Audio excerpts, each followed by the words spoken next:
Otherwise, it's going to be a bitch for me to sync, but I'll figure it out. Oh, it must have. You slapped. Yeah, you know what? I do slap. Thanks very much, You slap, buddy. man. Yeah. I Hey, slap. I forgot out my drink. Oh, you need to do that right away. Hi, everyone. Welcome to Trudging Along. Welcome to Trevor's Along. It's been a hot minute. It's been a couple months. Sorry, we went to a jerk off festival. Yeah, we got invited. We got these cool tickets. It was like a camp out session. Next thing you know, I wake up last week going, where the hell? What happened to my innocence? You having an okay time there? Kokanee is a real bitch to unscrew it here. I unscrewed one and then a piece of glass went inside the bottle, and I was really hoping that I can. Oh, you loosened it for me. Don't worry. Okay, thanks. I love emasculating you on camera. Yeah, that's good. Yeah, the festival was supposed to be a week, but we stayed for 2 months. Yeah, we did the upgrade to the Jack Shack. Yeah, it was a jerk off festival. I don't even know why we're continuing going with this. There's zero way I would go to any festival called the Jerk Off Festival. Well, though, you know, unless it was like a clever play on words and it was just a bunch of like burnout comedians. There was a lot of bands there. It's a festival. They're playing their Harry Banjos the whole time. Yeah, the Harry Banjos were playing. They were really good. Yeah, the Clam Sisters did an excellent job. Jared from Subway was there. He had a Subway booth. Well, okay, that's not even. That's just we're on like a poor man's Epstein Island. I'm just joking. If Jared from Subway is there, you know you've made a lot of wrong turns in life. He's still in prison, isn't he? I have no idea what he's up to these days. I was watching. I think he gets the shit kicked out of him. Himself every day. Oh, you know what I was watching? I was watching the latest season of The Rehearsal, which I knew I would enjoy. I was waiting to get to it. I binged it all this week because I've just had the shit kicked out of me the past 2 months. And I got nothing going on this week. So I watched the whole thing. Oh, yeah. Tell them about that. That should be your Trudging headline. Yeah, it will be. I'll get there. But they recreated what it would be like in 2007 or something on this street. And the bus stop poster was Jared from Subway smiling. Oh, wow. That's disturbing. Yeah, it was like a kid's meal or something. He was big in the mid-thousands, though. Yeah, he was. That's why he ate all the Subway, so he could lose the weight. There's no way he lost weight from Subway either. No, I mean, you know, it's a great marketing gimmick, especially before social media, and he wasn't posting pictures or detailing his journey in any way that anyone could really corroborate. The only way to lose weight would be to have like a multi-grain 6-inch with no sauces and like ham. Or make yourself a salad at home. Like, do you know that Ireland, they recategorized Subway bread as cake? Yeah, because there's so much sugar in it. Because there's so much sugar. It's not even bread, it's cake. Yeah, I feel sick after I eat it. But and yet you still go back to that well for a while. Yeah. For a while. Maybe once a week. I don't know why you do this to yourself. Only a 6-inch, though. Don't you feel like we're getting too old to be putting our bodies through that kind of because I feel like shit for the rest of the day. I feel like I need a nap. Yeah, I don't get hangovers from alcohol. I don't get hangovers from poison. I will get food hangovers. Oh, I get food hangovers all the time. If I eat something really shitty, like really bad for me, I will feel like absolute garbage. Subway makes me feel like that. It's like our bodies are becoming vintage, and now they can only have specific things to make them still tick. If I have a salad with a protein in it, I'm fine. Yeah, and this is where I think, like, you see guys in their 60s and they just have a big gut on them and they just eat whatever they want. I think it's because they've conditioned their bodies over the years to, like, run on garbage. Yeah, it just goes right to their stomach. We were taught, like, oh, you got to, this actually isn't good for you. You need to be having this, that. And we've destroyed the ability to enjoy horrendous food because now it's our body, as soon as we get it, they're like, what is this? Like, we need Doc Brown to come with his car. And instead of having our cars run on garbage, we need us to be able to run on garbage in a meaningful way, in a fun way. Could you imagine if our body made anything you ate nutritious? Yeah, you got like NutriBullet came out with something, and it's like it's gonna taste like Cocoa Puffs, but really you're getting all the iron and fiber you need for the day. Sold. Yeah, but this goes back to like all of these fucking like Frito-Lay's hiring these chemists like top of their class to give you the exact kind of flavor you want, but then have the flavor immediately dissipate so you go back for another chip. They're gaming our fucking, like, they're biohacking us. Look, that's why they're scientists. No, okay, if you get into science to biohack humans, I think we call that a supervillain. No? That's what I find crazy. You go to university, you get all those degrees. All of them. You get all the degrees. Well, no, to become a scientist. Maybe someone does, not this guy. No, but and then I have a diploma in idiocy. Then what you do as a scientist is food additives. That's a pretty interesting job. But that's where the money would be, right? Or perfume. Perfume, big, lots of margins on perfume. Big time money in perfume. But it's weird that actual scientists do that. Like, I'm going to be a scientist. You were thinking when you're young, I'm going to be a scientist go to school for 12 years Yeah. to make perfume or Doritos. But it all comes organically, right? Like you're in school, like you're a little boy, you're a little girl in 2nd or 3rd grade, and then you get to make the classic volcano experiment. Yeah. And baking soda and vinegar, and it just lights up your brain that things like this exist in the world, and when you mix them together, you have these incredible combustive results. And then you want to go down that rabbit hole. You start wondering about molecules and quantum mechanics, probably not in the 3rd grade, but you just start getting excited that the world around you is alive with science. And then what happens is you leave high school and you can't afford to go to post-secondary to become a scientist. So you take out a student loan. And then you have to work part-time to support yourself while you're becoming a scientist. And then you find out that there's like research papers and stuff, and you just get the shit kicked out of you by life year after year, and then you leave school, and what do you have to show for it? You have a degree, or all the degrees, like you said. You have an incredible amount of crippling debt, and you're starting from zero. And then Frito-Lay's comes around, and they go, "Hey, we noticed that you did really well in school." Yeah, no, I know. I don't. Do you have employment? Oh, not yet. Okay, well, what if you come work for us? Well, because we want to develop all-dressed nacho Doritos. Yeah. If you can get that flavor for us, here's a nice fat fucking check. That's what it is.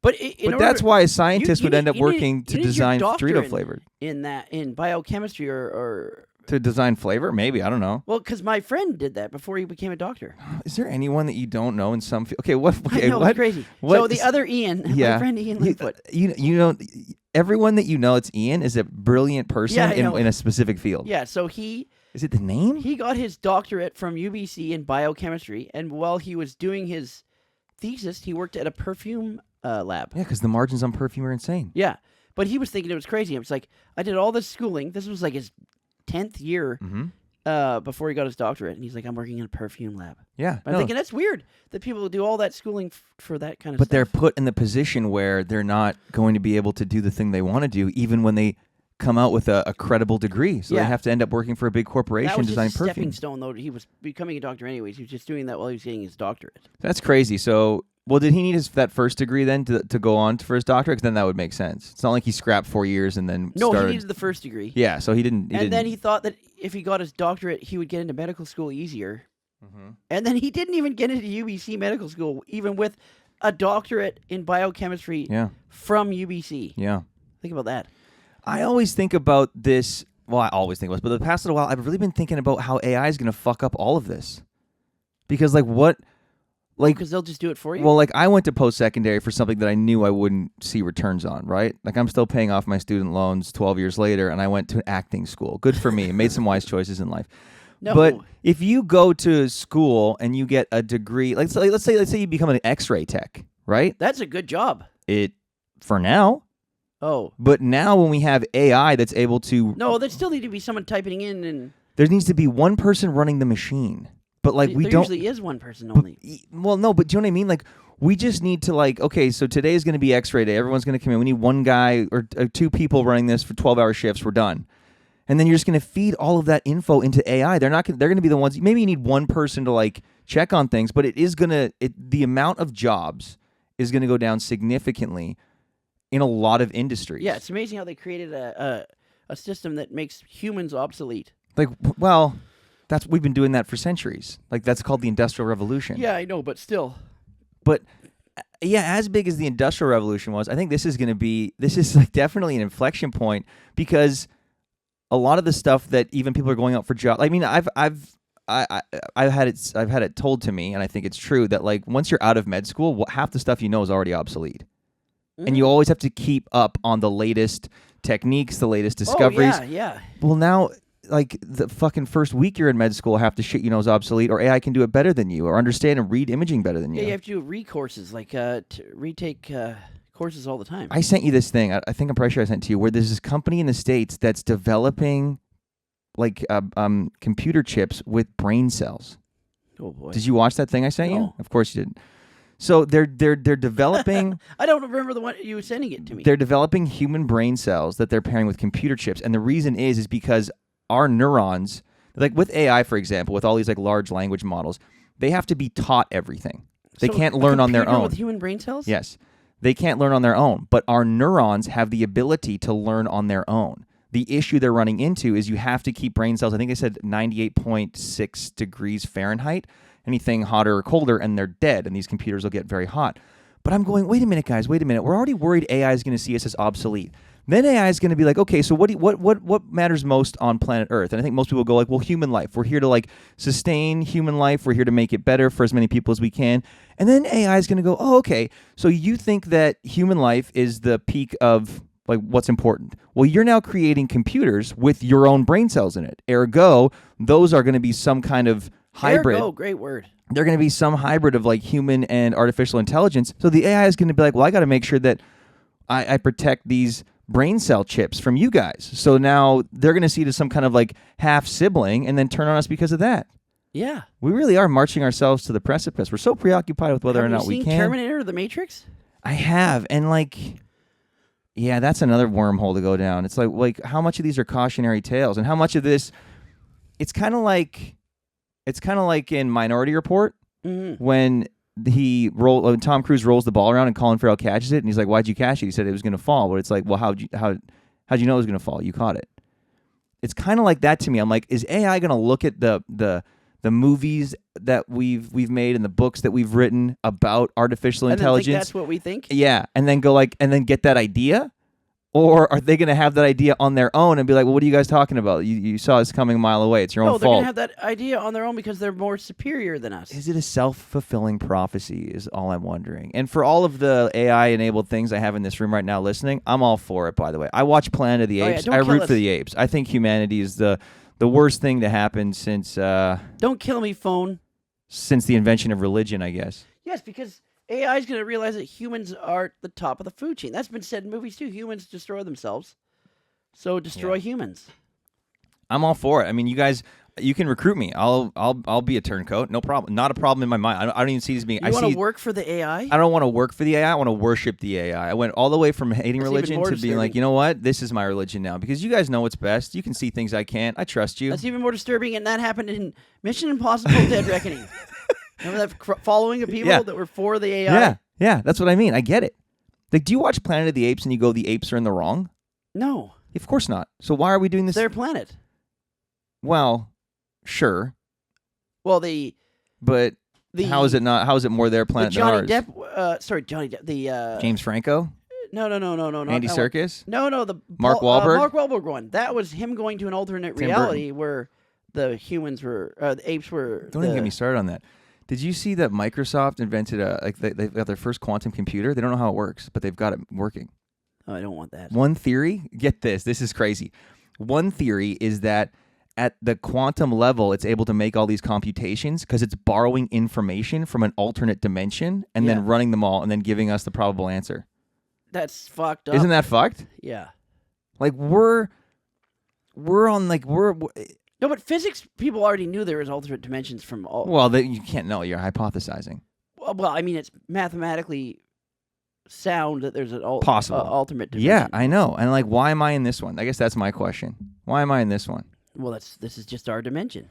Well, I don't want it to be. Like, we're in the worst timeline, I think. Now, that being said, I'm sure that there's other versions of me somewhere that dimensions that are way more fucked up than this one. Like what? Lay it on me. Oh, I mean, like hellish landscapes. You have feet for hands. That would be a shitty dimension. You're bipedal, but all four are feet, but you still stand upright. Or it's just like a version of hell.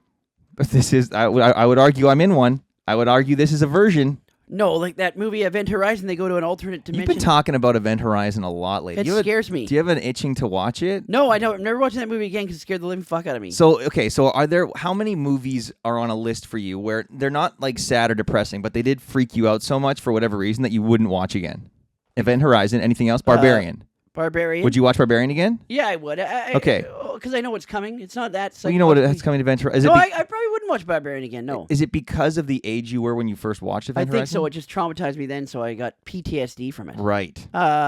7, PTSD. What? Yeah, I don't know why. It scared the fuck out of me. Like, Event Horizon I get because it is it's a mindfuck. Improbable, but possible. Like, coming at you. But 7, you just have Kevin Spacey, big shocker there, he's a creep, that's murdering people.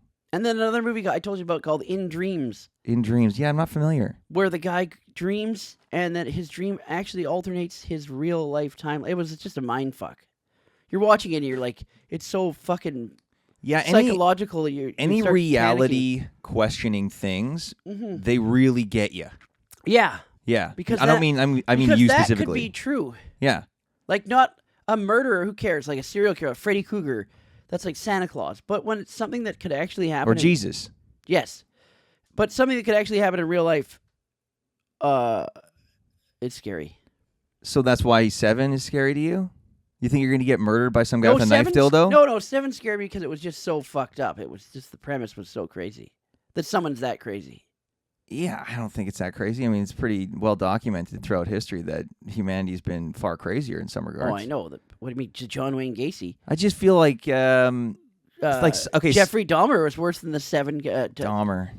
Why are we still talking about that guy? I sound like Trump right now with Epstein. Why are we still talking about Dahmer? Because the shit he did was mind-blowing. Yeah, but they've already made shitty movies about it. We can be done now. He used to. We need a new cannibal, okay? Someone really wants to make a name for themselves. You want your 15 minutes on TikTok? You become the new cannibal of the 21st century. That's what I say. Our boy Jeff used to sleep with Our corpses. boy Jeff.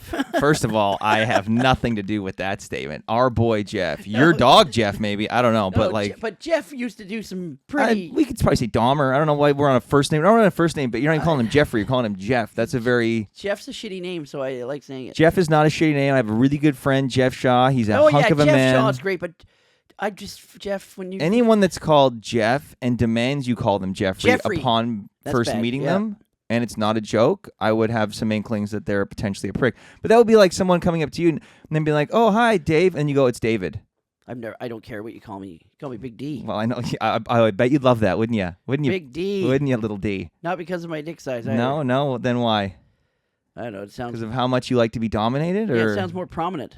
Is that would be a great? You should change your Grindr profile to that. Big D? Just it says David Harris underneath, Big D. No, then they think it's my penis size. Yeah, well then and they I can let them down every time. Well, that's the joke, right? You go opposite day as soon as you drop your drawers. And then like, well, why'd you call yourself Big D? Well, because you're Big D and that's Little D. Do you know what I mean? No, I don't know. Well, I think that there's some guys out there that would love to find out. No. It'd be a good funny joke, and then you could plug your shows right that's after you false plug advertising. them. Which part? Big D. Well, that's what I'm saying. You just whatever. Signs would be the movie for me that I didn't think that was scary. That was just aliens. Okay, but I'm not. First of all, there are people in my life that say I'm scared of aliens. I'm not scared of aliens. Okay, I am cognizant of the potential that they exist and perhaps could fuck us all up. Which, honestly, going back to the AI thing, I'm fine with. But he did a good job of Who's what he? the Shyamalan? director. He did a good job of what you would be scared about if you saw an alien, though. That scene where the daughter's in bed at night sleeping. Okay, and then I can't sleep. There's a monster outside my window. Yeah. And then he looks, and there's an alien I can't on sleep. the roof. Can I have a glass staring of at water? There's a monster outside my window. That's scary. And then all of a sudden he looks up and there's this silhouette, and it's That's that scary. movie. Because that's something what you would Yeah. have been scared about if you were lying in bed and you looked at your window. Yeah, even if you had even if you were in your 40s, even if you were a complete anti-Semite like Mel Gibson is allegedly. No, I'm pretty sure I'm comfortable saying that. That's been facted. Because he That's been is fact mad checked. at the Jews for killing Christ. Yeah, well, okay. I'm mad at people for still worshiping him. So what are you gonna do, Mel? Okay. But you're an adult, firmly in adulthood with children, a former pastor, for God's sake. And you look out the window and you see that, that's terrifying. The fact that he jumped up and grabbed a bat and ran outside, bold move. Yeah, he thought it was the brother, the farm brother. What were the brothers called on the farm? The Pritchett boys? Yeah, whatever. I think so, yeah. It must be yeah. the Pritchett boys again. Yeah. Joaquin Phoenix is so fucking good in that movie. When they open up the closet and he's in there with the tinfoil hat. I might watch it again. It's a great summer movie. That girl is still doing movies now. I hope so. I think she is. I think she's an adult now doing movies. Real tough to transition from the kid actor to the adult actor. It's just a different fucking world. Oh, and then those that do, especially coming from Disney, usually burn out. You know who did a good job of that? Lay it on me. Dakota Fanning. Yeah. Okay, Man on Fire is this like movie that everyone loves, and I think it's fine. Yeah, it's nothing crazy. Do you? Okay, so you agree? Everyone's just like, "Oh, Man on Fire, what an incredible film." It's fine. Oh, it's just a Denzel Washington action film. I really hope the kid from 28 years later goes on to have an he's a incredible great actor, yeah. adult career, because that guy, that's a great. Other movies that scared me to the point where I wouldn't watch them again. I don't know. Like I don't know if I'd ever watch Manchester. Jacob's Ladder. What? Because it's so depressing, though. No, have you ever seen it?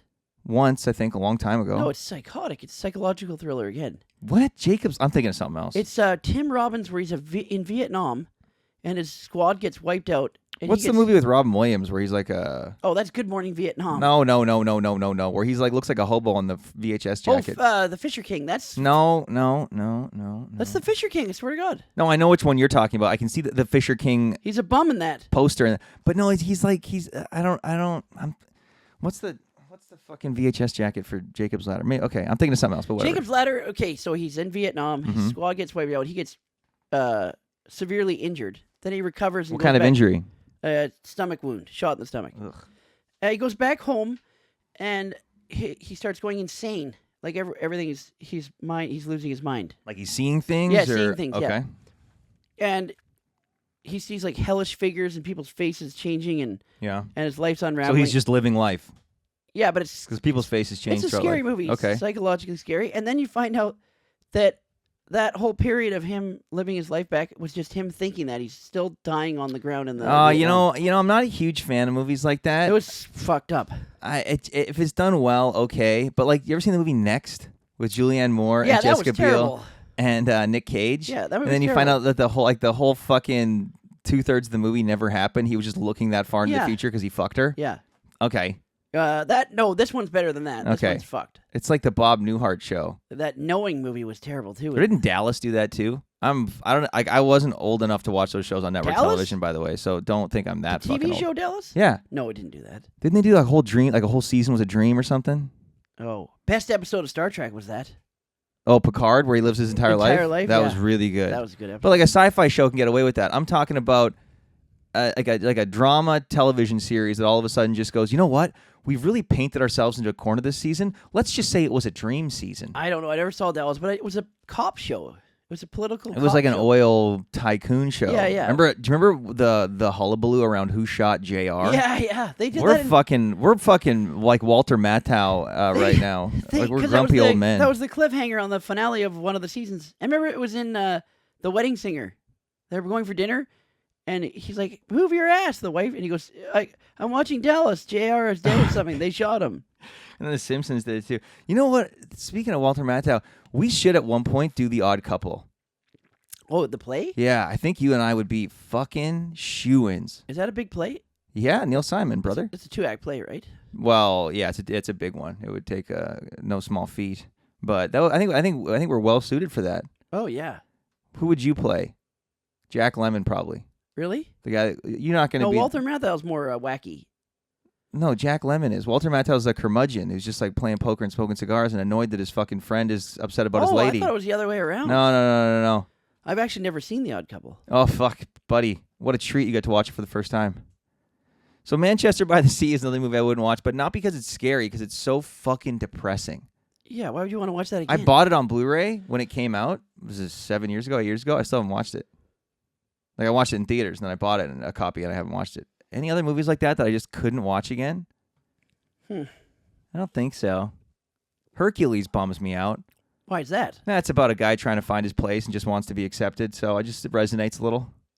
Yeah, but he's got Pecs. abilities. Yeah, he does, I know. Superhuman strength. Yeah, but and yet even a guy like that just still wants to belong. Do you know what I mean? Well, because he doesn't belong with the humans. He belongs with the gods. Disney, yeah. Okay. But then he finds out that he does belong with them. And then imagine, yeah, okay. I just watched this movie recently. That's why I'm thinking about it. Disney movies used to have teeth, by the way. People used to die. There used to be like adult jokes in there, but not overt.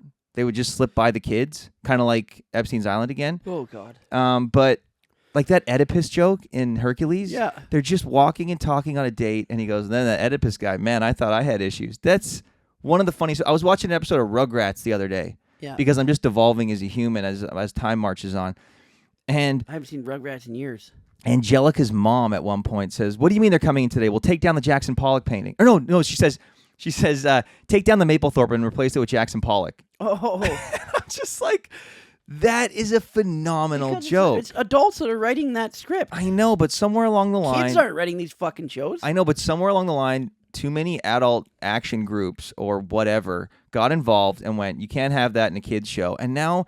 you can't have adults wanting to watch kids shows because they're just boring as shit. There's nothing in it for them. They're just dumbed down. They're making the next generation dumber. You've seen Pee-wee's Big Adventure, right? Yeah, once, a long time ago. Oh, okay. His Dottie, his girlfriend in it. Mm-hmm. That's the voice of the baby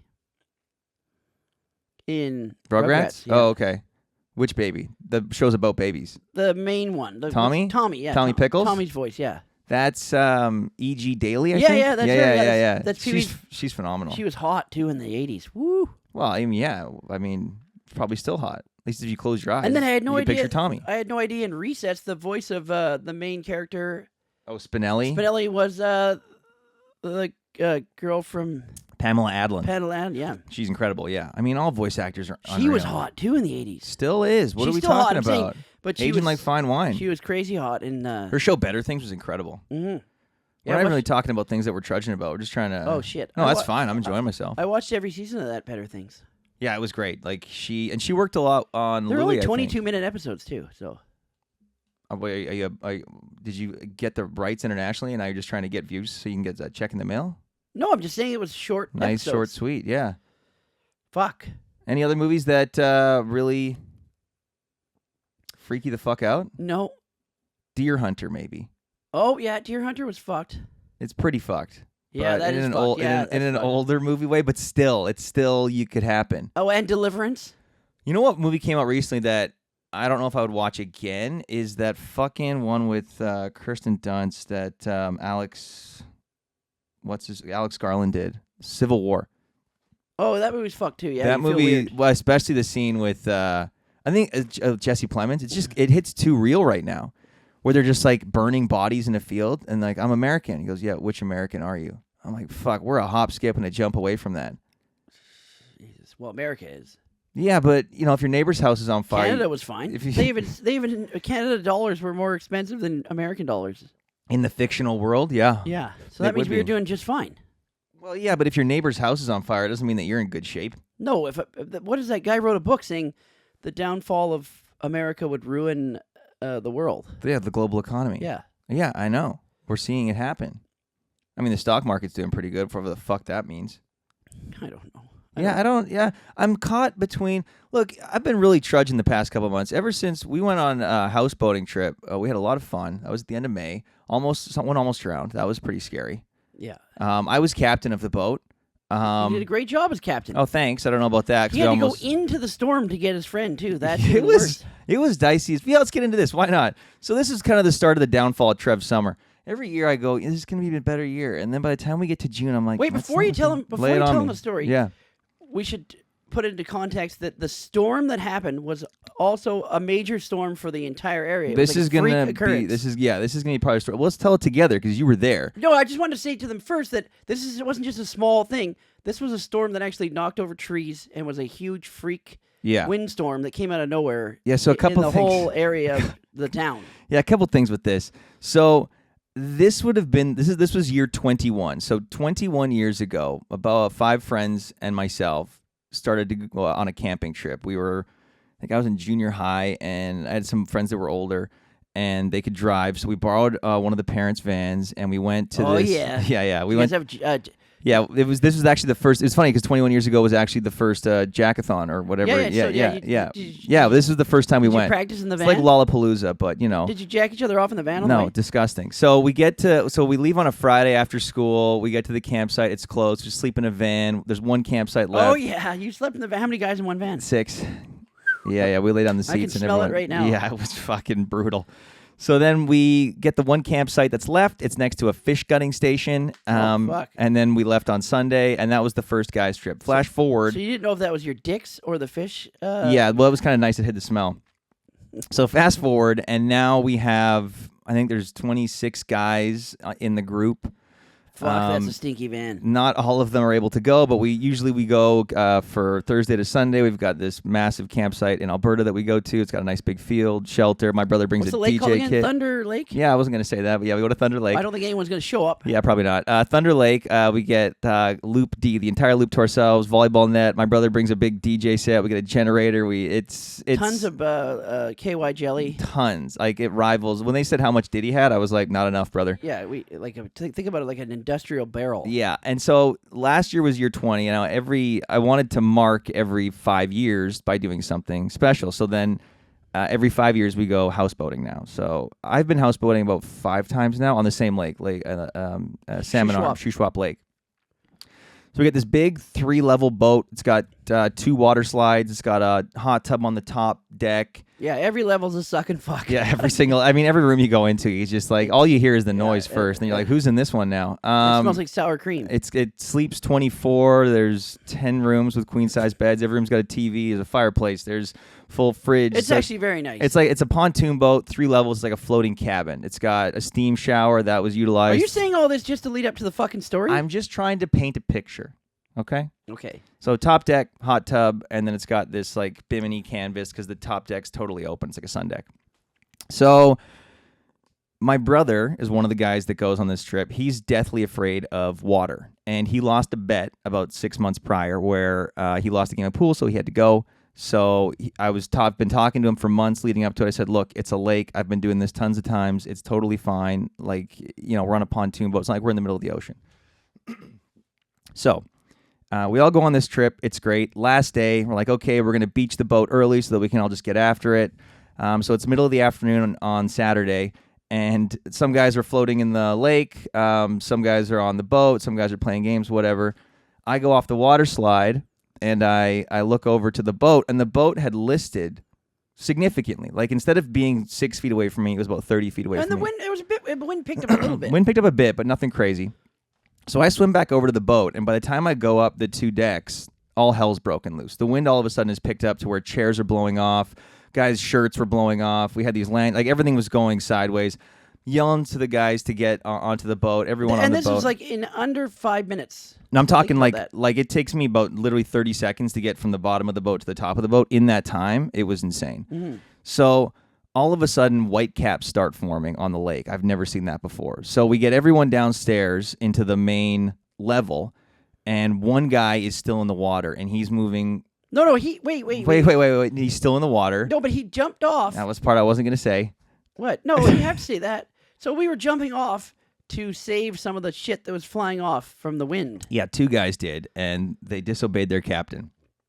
Yes. I was going to save that. I was not going to mention that part because you were one of the guys. And I jumped off the right side. And where I the told boat you not was to. And pushing towards me. Yeah, so you could have easily ended up under the boat. It was not a smart move. Didn't listen to me. Okay, but the other guy was on the side where the wind was blowing us the opposite, wrong direction. Again, all of this happens in 60 seconds. So we're down.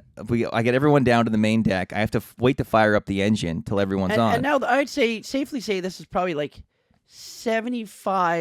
60 to 75 kilometer per hour. You would have a better idea about that. Yeah, I would say it was about 65, 70 kilometers Like white an hour? caps are forming. Not guys, just white caps, it was waves. Yeah, guys were like freaking out. Mrs. Doubtfire is playing on the TV through the speakers. So through all of this, I'm having to shout over Robin Williams, which is not something I'm proud of.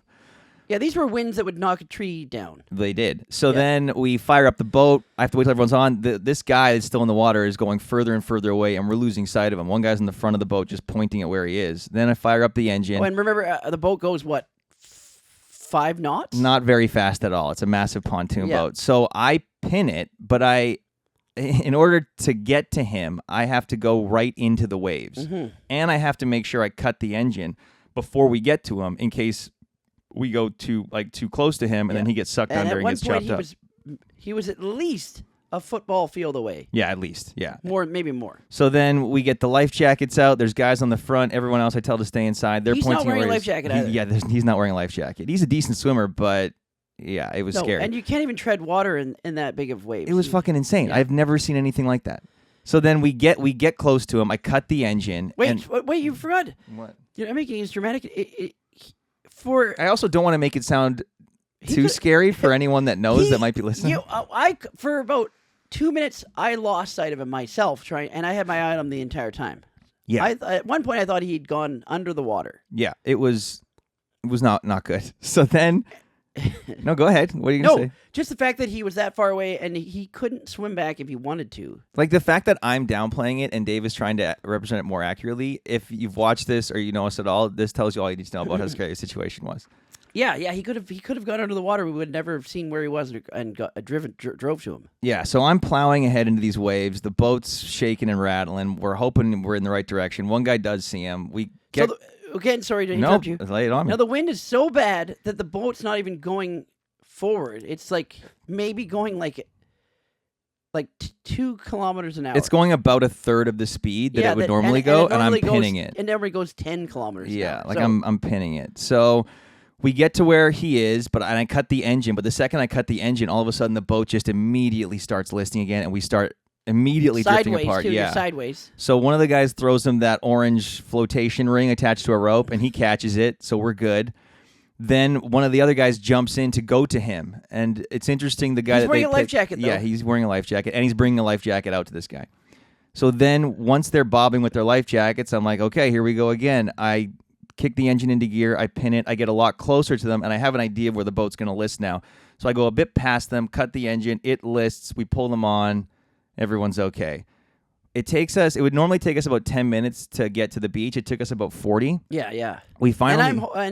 And the what's the tarp that goes over? The bimini I was talking about earlier. Yeah, so it came right out of the screws. It blew right off the boat. I was holding it so it wouldn't fly right off because I thought that would probably cost us some money. So as we're going to the beach, I hear this like banging against the boat, and I'm like, "What the hell's that?" I look out the window, and there's like 5 metal rods in the top deck with a like fabric over it to give you shelter from the sun. Off the side. It had come out of its weldings and the screws, and it was hanging off the side, just scratching the shit out of the boat. I was like, "Fuck it, whatever." Well, that's impossible. Like, what? How would we predict that? So I beach the boat as best I can. To beach the boat, you just run at the beach straight on, and then it goes up on the beach. You take out these stakes and ropes, you tie them into the ground. You're good to go for the evening. Well, I floor it into the beach. You guys pin it down. I cut the motor. It immediately starts listing, and we're going to hit the side of the beach. Mm-hmm. So I fire up the engine again, and we just keep the engine pinned while you guys retie the stakes. Then this speedboat comes up next to us. Half sunken. The windshield is cracked. 2 guys come out. One guy's bleeding profusely from his arm, and he's like, "Can we come on board?" So we get him on board. And their boat is half full of water. You can see the water splashing around in it like it's a fucking wading pool. Yeah, and we get them on our board. We take their clothes off. And we fuck them. Fuck them. Yeah, and this is penance. This is the price to come aboard. Now So you're gonna say one of their friends' boat actually capsized and sank already. So we get their clothes in a dryer. We give them towels. We give them some fresh beers. And they tell us that they're on a bachelor party, a couple speedboats and a houseboat. They couldn't get back to their houseboat, and their buddy in the other speedboat made it to the other side of the lake, but his boat sank. Yeah. So we're hearing on the radio all sorts of reports. There's people calling in. Our boat is sideways. We're stuck in the middle of the lake. It was absolute insanity. Mm-hmm. And then we learned that in the town, trees actually fell down, and it was a freak windstorm. So my brother immediately went on land and vowed to never go on a houseboat again. I felt so bad for him. He was actually having an anxiety attack. Yeah, it wasn't good. And that was our last day of this big trip. And then since then, life has just continually been shit. It's just like I'm still on this boat, and there's just this tide of shit that just keeps enveloping me. Okay. And that's been my summer. So it's just been a real. Wait, tell them about slog. your last few days. Right. You want to tell them? Okay. Yeah. Okay. So where do I begin? You're a commercial actor. So I had an audition for a commercial. I'm going to be very vague here, but I do want to be honest because I do think it's a fucking issue that a lot of us that are in this field run into. Mm-hmm. So I had an audition. I had a bunch of auditions the past month. One of them got a callback. For anyone who doesn't know what that means, an audition you get is just basically a role that goes out to kind of everyone. If your agent thinks that you might be in the ballpark, you audition, you submit it. If you get a callback, it means it's been significantly narrowed down. So you're doing the scene again, but instead of just for the casting director, like your first audition was, now you're doing it probably for producers, for the director, for the casting director again, might be a bit more involved. This callback was over Zoom because the director was in Toronto. So yeah, let's just get through it. So, okay, this is my big issue with a lot of the industry right now. It's actually part of the reason the actors went on strike in the States. I'm non-union, so I don't have that option. But every time I get an audition, I'll have a call time. It'll be for 11:30, 1:20. I will get to the audition, and I'll end up being there for an hour and a half past my call time, which is very frustrating to me, especially on a callback, because it seems that the industry has moved to really make use of everyone else's time but the actors. Like it does feel to me like I'm kind of in cryo sleep unless I get an audition, then I'm supposed to dance, and then I'm supposed to go back to sleep unless I'm called upon. So this has been a frustrating thing for me. I get this call back. It's over Zoom. My time is 2:20. I set up my gear the night before to make sure it was working. I get a text at 1:30 saying that they're an hour and a half behind, and now they want me for $340. Okay, fine, fair enough. Then at 5 to 3, I get a text message. Oh, actually, they want you on immediately now, ASAP. Okay, I set up my stuff. I log in. They come on. They're like, oh, just so you know, there's 5 people ahead of you, but we're going quickly, so it'll just be about 10 to 15 minutes. Okay, I do the callback, goes fine. I hop off.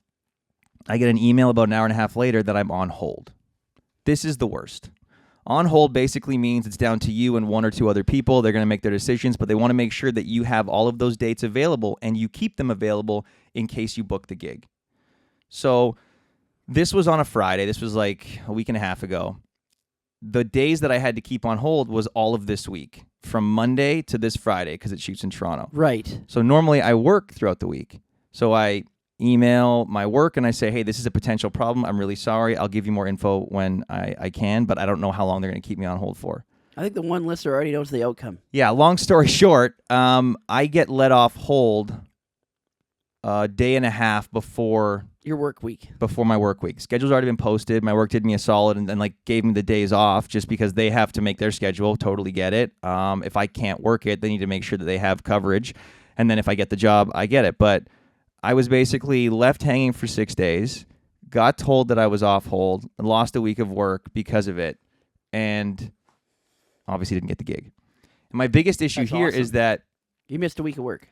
well, it's more so how like I think we get treated and how we're supposed to take it. I think that like as low level as entry level actors, as just like trying to work actors, we're kind of meant to think that we're supposed to be grateful for the opportunity to You're audition. left holding the bag. Well, and I'm not ungrateful for the opportunity, but at the same time, like I had a call back a couple of weeks ago. I lost a day of work to make it to that, and my call time was 11:30. I was in the room at 1 o'clock, and I get shit happens. I get it, but especially for something like a hold, like there's lots of different things that go into a production this size. It's like a pretty big ad campaign, I think. Mm-hmm.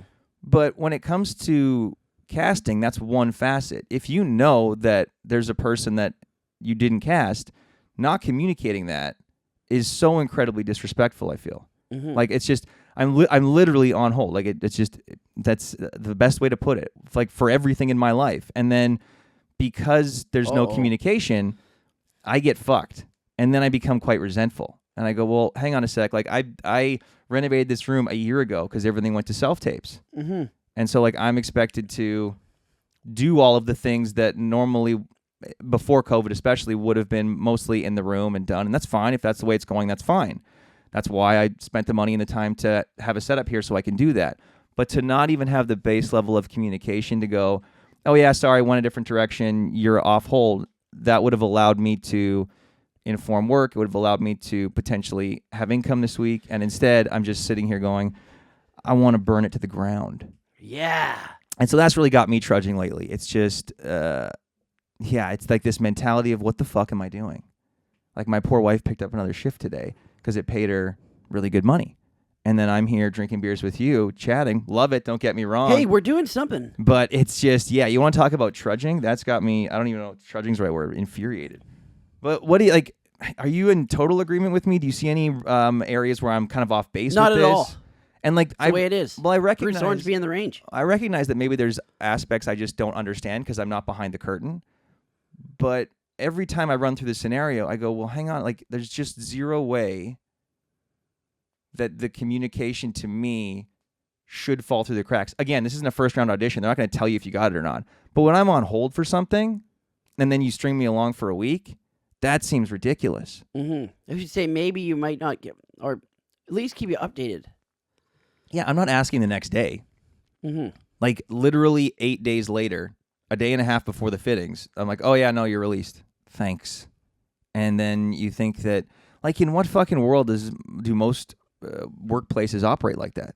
Nobody? Yeah. And I guess I'm just a And little there's no frustrated. way that's your only job. You can't be your only Yeah. gig. They're thinking you're just sitting at home with your dick in your hand? I just like apparently based on the communication I get or lack thereof, that is my assumption of what is being thought of me. Just because what other assumption am I supposed to take? But I don't want to seem like I'm too. But that would be under the impression that you're getting on hold and callbacks and work yeah every week. Well, and yeah, even if I was, it just seems to me there's just a real disconnect between making sure that they have maximized their time and are using it efficiently as possible, and then looking at my time as I guess it's not worth the same amount. Now, I get it. You guys are the ones that have the money and you're the ones juggling everything. But at the same time, if it's a hold, like even a callback, if I'm not on hold, I'm like, oh, okay, well, if I don't hear anything, I don't have it. But being on hold, so you expect me to clear everything, but then you don't give me any communication to say, oh, never mind, we're all good. And on hold is big. You got to tell them that. That means you're 80% got the commercial, I'd say. Well, you're probably 50. It's probably like between you and another guy. A little higher than that.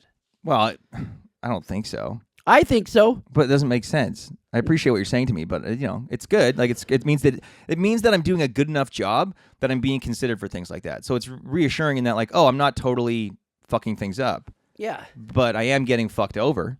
Fucked over. Yeah, so that's been my trudging, and yeah, maybe there's some aspect I'm completely out to lunch on. I just don't know, unless they did really decide that day, but I don't think they did. I think it was more of me inquiring and them coming back like, oh, no, you're good. And that's just, okay, thanks. A little too late. And then going up to your cabin, had a great time. Yeah. We were going to do a live stream, and then blew a tire. And second year in a row that we had car difficulty there. So that wasn't as bad. Though. Yeah, that wasn't as bad. Last year when we went up, Dave's wheel bearing came off, and we were stranded. Yeah. So fixing that. We can't change that. Yeah. But the tire blowout, at least we had a spare. God love your brother, had a spare on the truck and had. No, that spare's been there since day one. It's never been used. No. What was the green tape on it? I don't know. Yeah, there was green tape on the spare when we got on. We went up this logging road, and it's very. I think it means it's certified. It okay. Means it's been checked, and it's. I love it. Green means go. Yeah. But yeah, I was a little concerned that this tire might not get us all the way up there. But we got up there. We had a good time. We are still going to be live streaming up there. We have an Eggo liqueur we're going to be doing in August, which I'm looking forward to. Although I have to figure out, Starlink doesn't have a Ethernet connection, so just Wi-Fi. Yeah, I'll figure it out. It doesn't matter. Yeah, you won't get enough punch for the live stream. Yeah. Worst case scenario, we'll try the live stream. If it doesn't work, it'll be recorded, and then we'll release it as a full thing, or we'll edit it. But yeah, that's got me trudging. That's a little heavy for a trudging along, I think. Like, because I'm like talking about kind of real shit. Yeah. But and then like my car, like ever since we came back, I got brand new tires on before the houseboating trip, which was $1,400 I wasn't expecting to spend. I get back, I hear this, like I'm feeling a bunch of vibrations in my pedal, take it back to Costco. I go, did you guys balance these properly? They're like, oh no, they weren't balanced. So then I'm like, okay, great. And then I'm still hearing a bit of a noise in the cabin. I take it to get an oil change in. I'm like, would you guys just mind checking? And they're like, oh, it's your wheel bearing. Same thing that happened to your FJ last year. Yeah. That was another $1,400. And then I'm not working. And I'm just like, this is all good. This is life, hey? You get punished for trying. You get punished. That's just the way it is, man. If I was on the side of the road with a paper cup, at least I wouldn't have a care in the world except, I guess, shelter and food. But, I'm just... They will give me an $80 parking ticket for being 10 minutes over my meter downtown. I got a fucking $80 parking ticket 3 minutes over. But the guys that are drinking and shooting up, it's like, well, they don't have means, so I can't ticket them. So we'll just leave them alone. I'm getting an $80 ticket for 3 minutes over while I'm getting a coffee. And that did happen to you. The guy's freebasing cocaine in the parking lot, but he's all good. So I guess I'm sick of trying because it doesn't seem like it really amounts to much other than misery. Do you know what I'm trudging? Lay it on me. Construction. Brother. Now look at this. Let me lay it out for the people. Okay. On our highway to the city, there's several exits. Oh, Kensington's blocked off. And first, end of August. Each fucking major exit for me to get to my place is closed. So you have to go 20 minutes past your destination. And now it's not just closed for me to where I'm going, it's closed for everybody. So it takes me double the time to drive fucking home. Why would you do both exits? These are the two major exits to get to where you want to go, and they're both closed at the exact same time. Who the fuck plans that? I mean, I gave up because like the street that I'm on, one side of it has been closed for a year as they're doing construction, like and then last summer the other side was closed because they were paving it. And I was like, did you guys talk? Are moronic. I feel like it's like casting. Do you guys communicate? Is this how we're doing it? So every single time I have to drive into the suburbs, driving back takes me an extra 35 minutes at least. Fuck you. I can always count on you to have a traffic-related trudging. But that's insane. Yeah. Those two exits are my only exits. Yeah, I hear you. So I have to drive past my home, or not past my house, but past the exit I'm going to. Why would they do it both at the same time?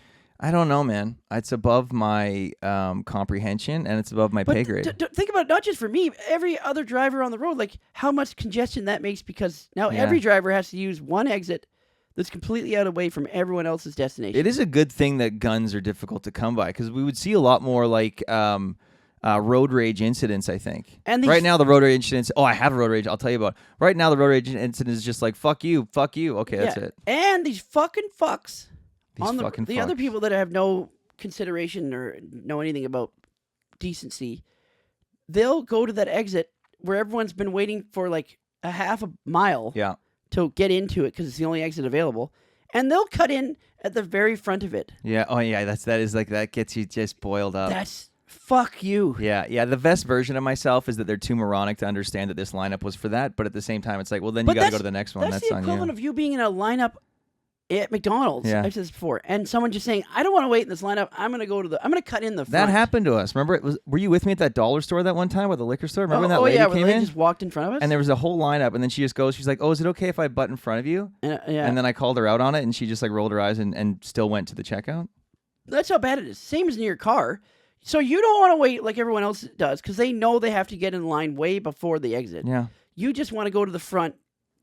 It is, yeah. The common theme here is the arrogance of people to assume that their time is more valuable than another person's. It's not just that. It's like it's common sense. Like it's insane. Insanity. Okay, so when I went to get my tires rebalanced, like from Costco, like there's lineups, big lineups. Sorry to say, no, big lineups at Costco. That's like someone just being like leaving the 20-person lineup and then merging in the front.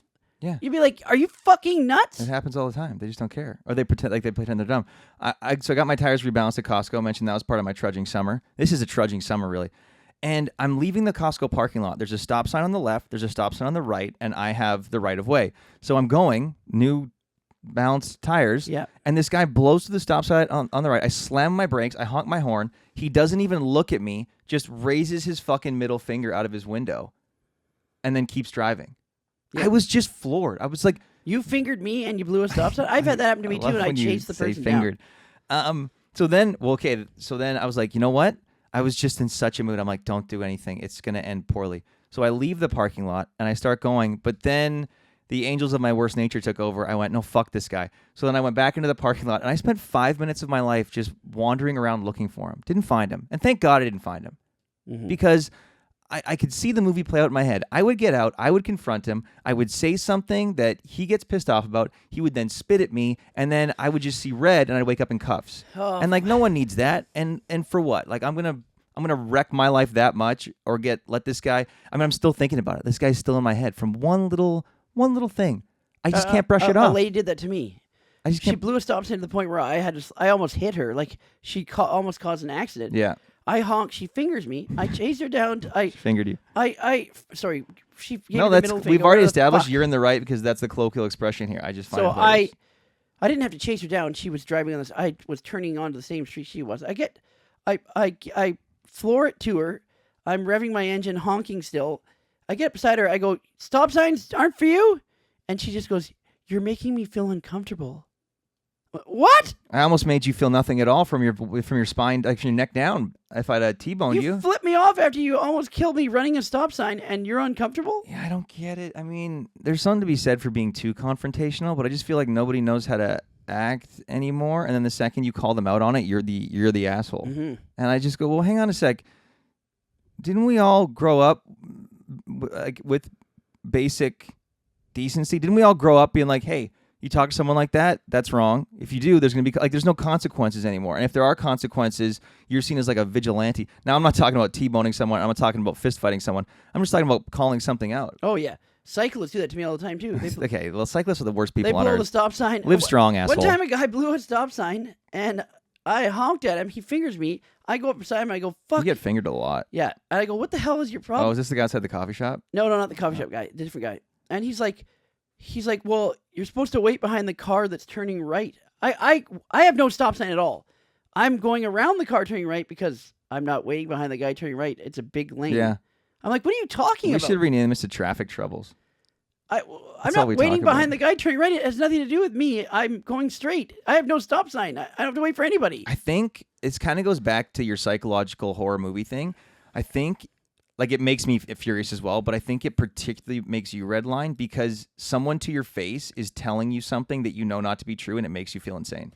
Yeah, because it is insane. Yeah. You're trying to justify you Like, blowing wait a minute, stop wait a sign minute. on your Yeah, bicycle. 100%. So I get that because, like, the second that happens, you just go, I'm this going to guy kill didn't you. like brake check or like look and be like, I see the stop sign, but I'm gonna go anyways. He just went, like, didn't check, full speed, didn't even acknowledge there was a It fucking is stop something unifying, though. I think unless you're a cyclist, you are hated by people because I just because feel they want to be on the road and then they follow none of yeah. and they have to follow not just a little bit. They Yeah. have, if you're on the road on your bike, you have to follow the exact same rules. Yeah, and then they'll sometimes they'll just weave into crosswalks to get around. Yeah, that's what I hate. Go It's just fuck like yourself. pedestrians hate you because you're moving quicker than they are, and And if people in I- cars hate you because Yeah. you claim to be better than us, but also you don't follow the rules. And don't get me wrong, I have broken the rules on my bike too doing that. But if okay, well that's something. no, that, let me finish. But so if maybe it's I, the bike itself that just gives no, you but the if I sense of did confidence. get called out on, I'm like, oh, sorry, my bad. Right. Like, because I know I'm just trying to cheat because I'm on a bike, so I'm in a car. So but can you not relate then to the cyclists that do No, cheat? because I wouldn't finger you and then try Right. to tell the person that they're wrong. So it's not that they're doing something they shouldn't be doing. It's that they're acting like they're in the right. Yes. Okay, I see. Yeah. No, I've cut into a crosswalk on a road and a car honks at me and I'm like, I go. Yeah, I mean, sorry. who hasn't hit a pedestrian and then thrown him in their trunk and then buried him in the woods? Like that's like shit No, happens. in fact, the guy, like when I honk at the guy and he fingers me and he blew the stop sign and he didn't put his finger in my asshole. All I heard was that you said he blew and then he fingered you, and I'm just like, that sounds like a He good put time. up his middle finger like this. Look, you can say fingered. You're in the right. Like we already went through this in a previous episode, and we checked around with people that grew It's up here. egregious, okay? And that's a great word, brother. It is egregious. You're not wrong. Again, like you said, don't claim the victim when Yeah, you're yeah. the in the wrong. Yeah, when you're the perpetrator, don't Yeah. act like you're all of a sudden victimized. So, okay, we've talked a lot about, I mean, summer's half over now. Thank Christ. I hate the summer. But right now it's fucking hot. Yeah, I know. I was ready to get too warm in here. I think we're doing okay. It's, You all right? 32 degrees You're also out wearing a today. tank top, just showing off your art. Looks great, brother. I'm not sure I'm alright. I'm wearing this because it's too fucking hot. Okay. Well, yeah, okay. So we're halfway through the summer. We got some stuff to look forward to. I had what can we let's go the opposite from trudging. What's something that's happened over the past 6 weeks, 8 weeks that you've been like, this was a lot of fun? Oh, our cabin trip. Cabin was trip, yeah. monumental. That was lights we out. We did everything we needed to do. Yeah. Should we tell them? How much we drank? Yeah. So we got up there Sunday night. And then we were supposed to leave Tuesday, but because of the flat tire, we ended up being stranded till Wednesday. Thank God, by the way, that there's a small store there that sells beer. And they sell our favorite beer. Well, my favorite beer. I don't know Brother, I mean, it's harder to find a better one. It's definitely one of my tops. Labatt Genuine. Yeah. Which we did review, but then someone got it taken down, so we're going to try and re-review it. Anyways, that's beside the point. So there was 3 of us, Shay, Dave, and I. Now, keep in mind, we played a lot of Mario Kart Don't Drink and Drive on the Switch, too, which is definitely what Nintendo had in mind. And you with drink volumes of beer at a faster rate. Yes. So, quick recap on the rules. We'll usually do 4 races. One of those races, maybe 2, depending on how long we're playing for. We changed it to 1 race out of the 4 because we were drinking too fast. We had to ration it. Yeah. So you have to crack a beer at the beginning of the race. You have to drink once per lap, and you cannot be driving while you're drinking, and your beer has to be done by the end of that race. Okay? Pretty simple rules. It is very simple. 3 of us between Sunday at 5. Yep. And I guess No, that's not true. Oh, no, we can't say. No, never mind. Yeah, that's right. Sunday at like 5. And we left Wednesday, so we didn't have any beers Wednesday. No. So I guess Sunday night, Monday, and Tuesday, we drank 164 beers between the 3 of us. I think that's a new personal best.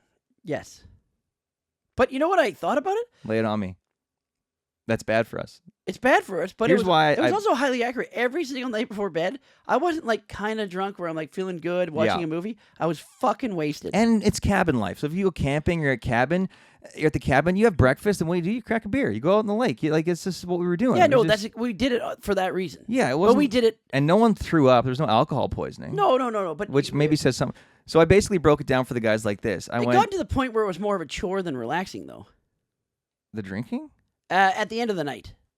Well, just stop. No one's forcing you. No one's. Yeah, but I wanted to. But I'm just saying, we usually like enjoy our movie and all chat and we're up. But we all drank to pass out. Well, it was the Well, I didn't drink to pass out. I just ended up passing out from the drinking. We drank and to You're the making this sound real bad, by the way. No. Sorry, I'm saying we drank to the point of passing out. We were playing Mario Kart, and then all of to. a sudden we couldn't play Mario Kart anymore. So it's like, let's throw on a movie. And then what happens when we're just watching a movie? You conk right out. Yes. Yeah. So I put it to the guys like this, because I know that when I said that number, they're like, I didn't get the reaction I wanted. So I went, well, think about it.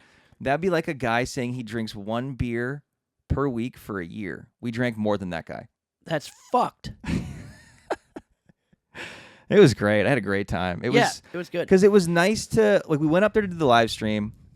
We didn't have enough time to do it. Well, I don't think we can announce that part of it yet. Oh, and I don't think it would have. We didn't have the right equipment for it either. We did have the right equipment. Like, look, let's put all the cards in the table. We had the right equipment, but we recognized that we wouldn't have this opportunity again for a while, for a couple different reasons. And we thought, let's just hang out and not worry about it, because the stream would have taken a good 3 or 4 hours of the only day we thought we had. Yes. And it was a shitty day. The Monday. So we couldn't do it outside. It was raining, yeah. And we're going to go back up mid-August. So we thought, okay, well, mid-August we'll be here for an extra day, so that makes more sense to do it then. Yeah. So then we just kind of just hung out. It was, you know what? It was good fellowship.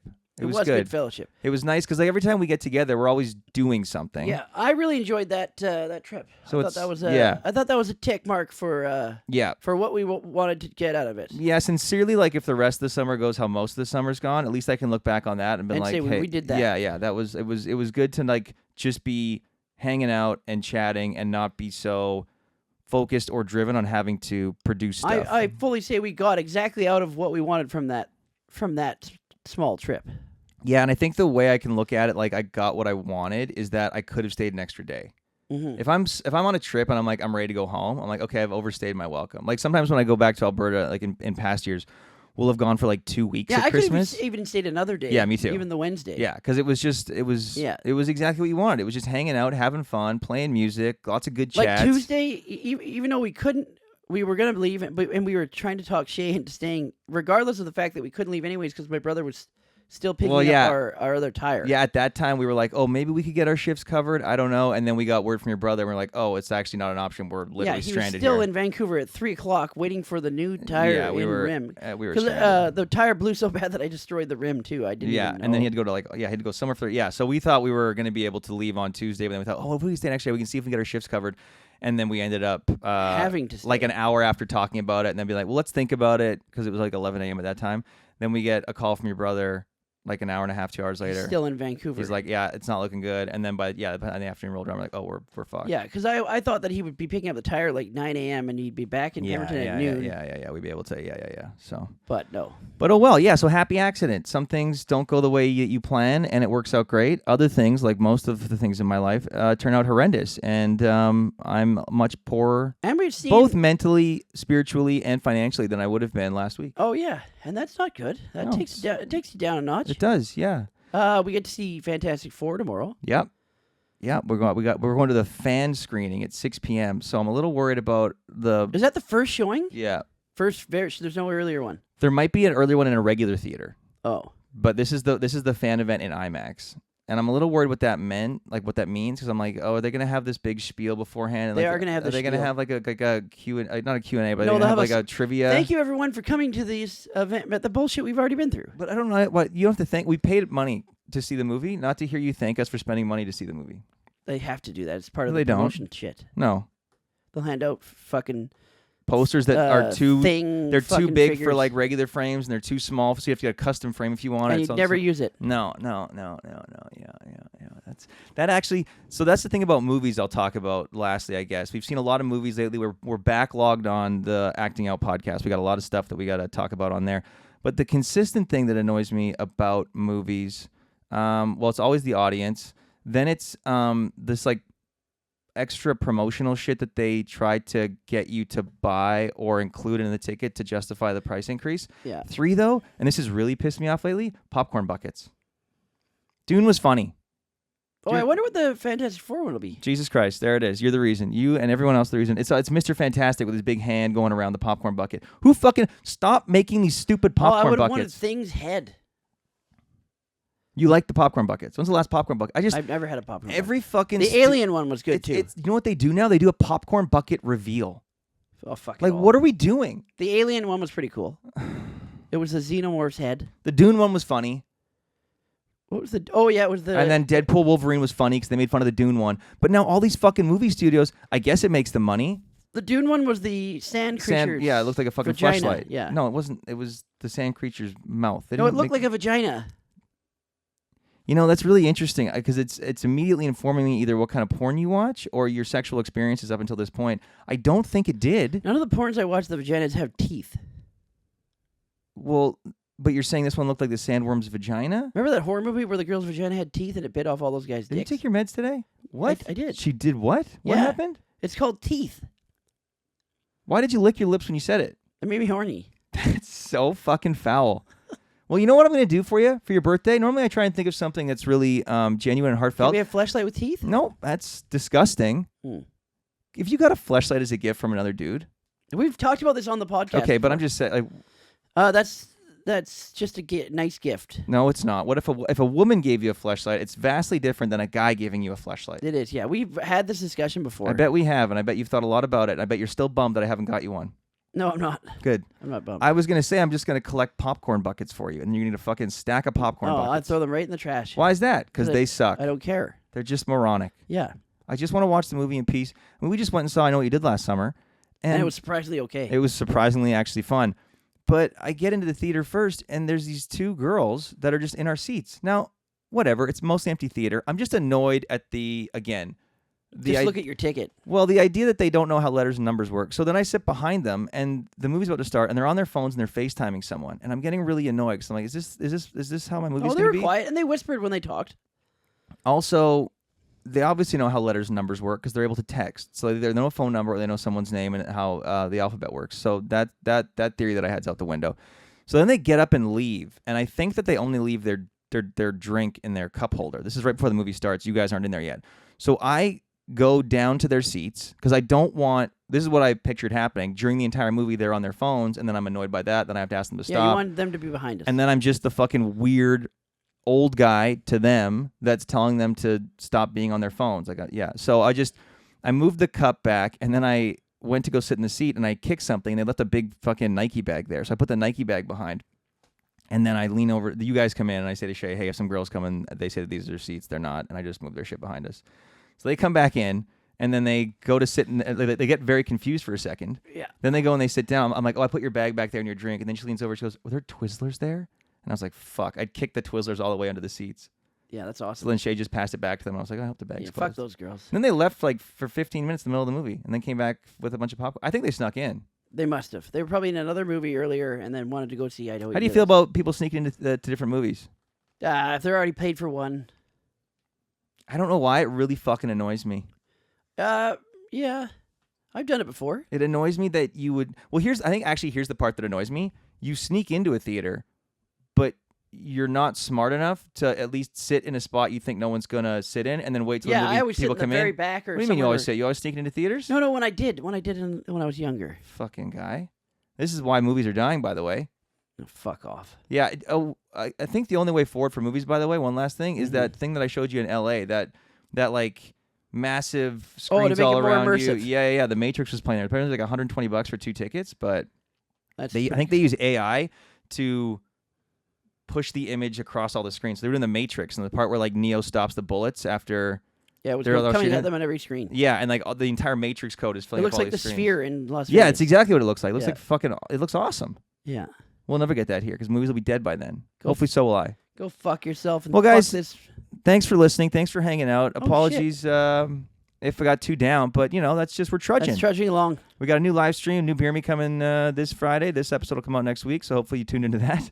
But we got a lot of fun stuff coming in August. We're back. Yeah, we're back. It took us a while. I was gone, Dave was gone, and the summer's been a roller coaster ride. So we're back though. We're doing the damn thing. We love you. Thanks for listening. Rock on. Rock on. We'll see you Always soon. white front to back. There it is. Okay. Get that sanitized. Stop. Okay. Bye. Bye.